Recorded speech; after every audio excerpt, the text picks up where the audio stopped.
Yo, yo, yo, welcome to the Black Club. I'm your host and founder of the show, bnote.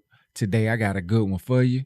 We're going to dive into the past, talk about the present, and learn what we got to do to improve the future.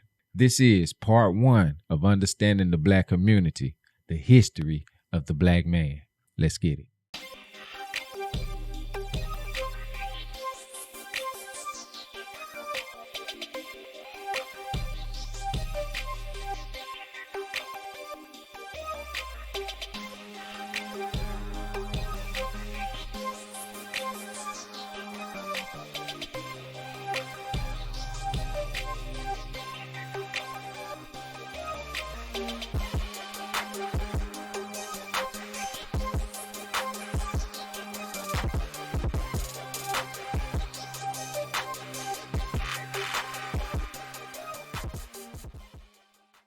Can we talk? Can we talk? Fellas, it's tough for a Black man, ain't it? But is it really tough for Black men, or do we really make it tough on ourselves? Yeah, a lot of this was caused by design. We know that. But as men, as Black men, the leader of the family, the leaders of the community, what have we actually done to help ourselves? In order to understand how we got to this point, we got to go back to the beginning of it all. We got to figure out what happened in the past so we can fix the present in order to have a better future. Get an understanding of what happened so we can figure out what we need to fix. So I'm going to do a part one and a part two of understanding the Black community. Part one, the history of the Black man. Part two, the history of the Black woman. So instead of going through every damn decade of history, because ain't nobody got time for that shit, I broke it down into eras, 4 eras. So we got the slavery era, the civil rights era, the drug era, and the modern era. All right, so let's start with the slavery era, right? We all know the history of slavery, so we ain't got to get into that shit just yet. I'm going to just touch on a few points so I don't lose y'all along the way, you know. So slavery started in 1619, right? And ended in either 1863 or 65, depending on how you look at it. I'm going to just say 64 because that makes 245 years and make it even, make it easier. So we're going to say slavery lasted 245 years. All right. Now, for 245 years, what did Black men have to endure? What did Black men have to go through? We all know they was beaten in front of their families, hung, not allowed to learn. Imagine being for reading a book. The only book they was allowed to read was the Bible. Now, why was that? Now, imagine being publicly humiliated, spit on, torn apart from your families, sold to different plantations. Can you imagine being the nigga that's on sale? Think about it. You standing there, you got your chains around your neck. I ain't talking about the ones with diamonds either. Same analogy, though. But anyway, imagine you standing there and motherfuckers bidding to buy your ass. And you know whoever buy you gonna either work the shit out your ass or use you for breeding. Now imagine that. Or what if you got up there and wasn't nobody really bidding shit? That's even more fucked up, ain't it? You like, damn, all that cotton I picked for these motherfuckers? The last nigga went for $100. You telling me all I'm worth is 40 and a mule? But imagine the psychological damage this did to Black men. And then that being passed down for 245 years worth of generations. Think about how many generations that is, y'all. Think about how many grandfathers, how many fathers, how many brothers, how many uncles that affected. The fear, the mental damage. And all of that was before you was even allowed to start learning what was even happening to you. So Black men started behind. And even once you get to the end of slavery, let's say completely in 1865, you still ain't allowed equal pay. You still can't vote. You can't even testify against white people. Now imagine that. You better not try to walk your ass through the front door of nan establishment. You better take your ass through that back door to the kitchen. And you better not drink from the wrong water fountain either and see what happens. That outhouse out back, that's where you use the restroom. These inside bathrooms is white only. Now imagine that. Now imagine you get your whole little neighborhood built up, your community doing good, right? Call it Black Wall Street. Then you see it all get burnt down in 1921. They passed the Social Security Act in 1935, but your black ass wasn't included. So even though you free, you still psychologically enslaved. Then you get to the 60s. I call this the Civil Rights era. But keep in mind, from 1865 to 1964, that's basically another 100 years worth of damage. That's passed down through the generations. And I'm going to tell you why 1964 in a minute. But if you go from the beginning of slavery to the point black people got civil rights, that's basically 345 years worth of damage. If that alone don't make you respect your grandparents and parents even more, I don't know what will. Now, what happened in the civil rights era? And to me, I call the civil rights era from the 60s to the 80s. I think this the era where black men was at their strongest. You had MLK, you had Malcolm, you had men like John Lewis, Thurgood Marshall, and that's just to name a few. But what happened during this era? First of all, you saw your two great leaders assassinated, Food Stamp Act and the Fair Housing Act. This is where they put the plan in motion to get your black ass out the house. Gave women free food and a place to stay, and that nigga had to go. Got introduced to crack, the crack epidemic, and we all know what that did to the whole community. The mentality started to change. It went from black is beautiful to give a nigga a Cadillac and a white girl and you can't tell him shit. This is where we started to want to be part of something that clearly showed us it didn't want us to be a part of it. But we don't listen, even to this day. And again, keep in mind, you was already 345 years behind. Now you got this shit going on. And you falling even more behind because you ain't learning what you need to be learning in life to catch up. Shit seem a little better, but is it really though? Then we get to what I call the drug era. And I say this is from like the 80s to the 2000s, right? Now what happened in this era? Well, by now, if you ain't on drugs, shit, you're selling it. If you got a job, you can guarantee your ass is the lowest paid employee. And by now, crack done hit so good, they can invent private prisons to put your black ass in. The music and the entertainment was changed. Love was no longer the focus. And I think this is where black men stopped thinking for themselves. This is where we stopped being leaders and started becoming followers. We stopped teaching each other. What crack did to us was make everybody stop focusing on the community and just start focusing on themselves.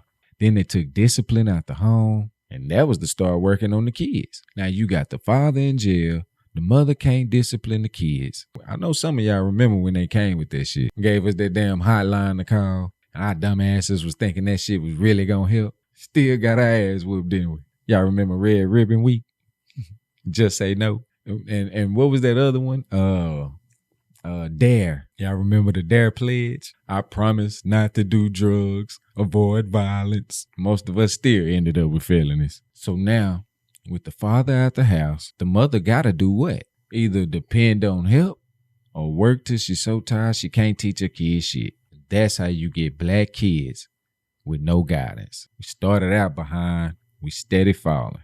More and more generations. And now on top of all that, we've added division to the household. You added confusion to the household. And that's how we've gotten to this modern era.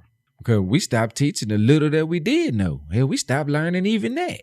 One of the main things that really needed to be taught throughout the generations was financial literacy. And we started out 345 years behind. If it was never taught to our ancestors, never taught to our grandfathers, never taught to our fathers, it just becomes a cycle that restarts with the sun. That's why so many black men that don't know how to live life just know how to exist. That's why so many men are so confused. Niggas out there wearing purses and dresses and shit, coloring your hair, painting your damn nails and shit, just lost. And if you gay, I ain't talking about y'all. That's understandable. I'm talking about the niggas that claim they straight. Fuck y'all coloring y'all hair and shit for? Y'all the motherfuckers that got the culture confused now. The only way to break the cycle is to get back to learning and teaching each other. Yo, check out my new store, the Black Club Store. We've got men's clothes, women's clothes, kids' clothes, even got playing cards for you spades players out there. You can even get a Black Club pet bowl for you pet owners. We love the pets too, and we're still growing, so there'll be more to come. You can go to the Black Club website at theblackclubpodcast.com and click on the Black Club store. The link is also in the description. So head on over to the Black Club store and get your Black Club gear today. Now, ladies, listen. The whole point of this little history lesson is to get you to understand the inherited generational trauma of the men y'all dealing with. Now, this ain't giving niggas a pass or no excuse. I'm just trying to give an understanding. Look, it's going to take some patience. There's a reason they say women mature faster than men. It takes some men a little longer to figure out what it is they even need to learn to begin with. Most men don't know shit because they don't even know where to start. So you might have to do some nurturing. You might have to help him grow into the man that he needs to be. There's also a reason they say behind every great man is a great woman. Y'all don't understand what that encouragement does for a man. What that support does for a man. To hear that, baby, you got this. You can do this. Shit, show him some support, some appreciation. If you got a man willing to take you places and spend his money on you in today's economy, appreciate wherever he take you, because you know he done worked hard to get his money. And then after bills and all that shit, hell, he probably spending his last on you. And for y'all to be out there acting ungrateful, that shit is pitiful. Y'all want to be taken to these high dollar ass places in this low dollar ass economy? Start appreciating that little shit that man trying to do for your home grad. Hey, you know black people underpaid as it is, and you want to make him feel bad for at least trying. Because what y'all have to understand is that the black man got everybody in the world against him from the day he born. Every system is designed for him to fail. The one thing the black man could always count on in his corner was the black woman. But now even that bond done been divided. Now don't get me wrong, both sides got equal blame. What I'm saying is some of y'all need to get out of that fantasy world y'all live in and open your eyes up to reality. That social media bullshit ain't real life. Hell, half them motherfuckers ain't living like they showing y'all they are. Half of them ain't as happy as they appear to be.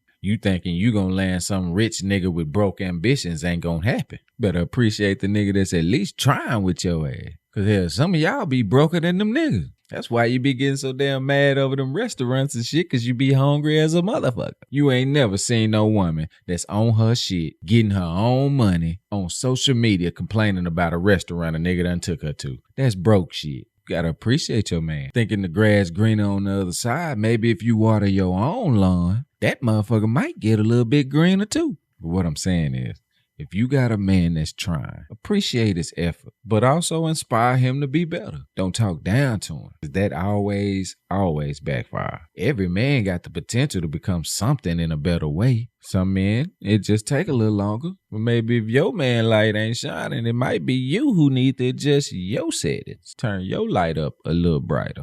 And do you have a brand or a business that you would like to promote? Drop by the club. Let us share your story your way. Go to the Black Club website at theblackclubpodcast.com and click on Be a Guest. The link will also be in the description. Let us see what kind of magic we can create together. Now, fellas, how do we fix this? How do we as men break this cycle? Or at least start to. First thing I had to do was stand in front of the mirror and stop lying to myself. That was for one. And you can say whatever you want to say. Nigga, I ain't lying to myself. Nigga, yeah, the fuck you is. You are if all you doing is just going to work every day. Or if you think hustling gonna get you somewhere. Sitting up watching sports and playing games all day. If you feel like that's good enough, yeah, you lying to yourself. I thought the same way. You do the same shit year in and year out. If that's good enough for you, yeah, you lying to yourself. Because for us, as black men, like I said, we started life behind already as it is. So good enough can never be good enough. See, in order for us to succeed, we got to do more than enough. Nothing can ever be good enough. If you got a job, that's good. It's hard enough to find one these days, but that ain't enough. One revenue stream ain't gonna cut it no more. Shit just gonna keep you broke and frustrated. That's why black men can never stop learning, never stop getting knowledge. And that's what happened. We stopped wanting to learn. Black men back then wanted to learn everything they could. They just wasn't allowed to. We got motherfuckers today allowed to. We just don't want to. Hell, the information is out there. These days, if you don't want to go to college, you don't really need to. It's good if you do, but if you don't want to, you don't need to. It's a book out there with everything you need to know about whatever it is you want to know. Your black ass just got to pick it up, and read it. We as men, we ain't got no more excuses. With all this technology and AI, business opportunities are at its highest right now. But you want to trap. Learn how to start you a business. Learn how to invest. How to buy property. That's where we lacking. Learn how to set your family up for more than just going to work. Learn about trust funds. Learn about estates. Learn how to set your family up to be its own bank. We got to be the ones to learn it so we can be the ones to teach it. That's why this younger generation don't know shit, don't have no direction, because they wasn't taught shit. That's our fault. We didn't teach them as men. When we get back to learning, we'll get back to leading. Can't lead if you don't know how. That's why our community is broken. We stopped leading our household and stopped growing as a community. And it's okay if you don't know how. It's okay if you don't know where to start. There's men that do. We got to stop being scared to talk to each other. Stop being scared to help each other. Everybody ain't your op. That nigga Mike can teach your ass something about life. We got to get back to learning. Knowledge is the key. It's the only way. But hey, I ain't no expert. I ain't no therapist. I'm not some kind of psychologist. I just got a little experience in life. Just trying to give you something to think about. Trying to put a little unity back in the community. But we got to grow the community first. So y'all subscribe to the show, like this video, and leave a comment and some feedback, and let me know what y'all think. And you can also check out part 2 or another video, because if we don't do nothing else on this show, we're going to laugh, we're going to learn, and we're going to love. I'm your host, bnote, and this is the Black Club.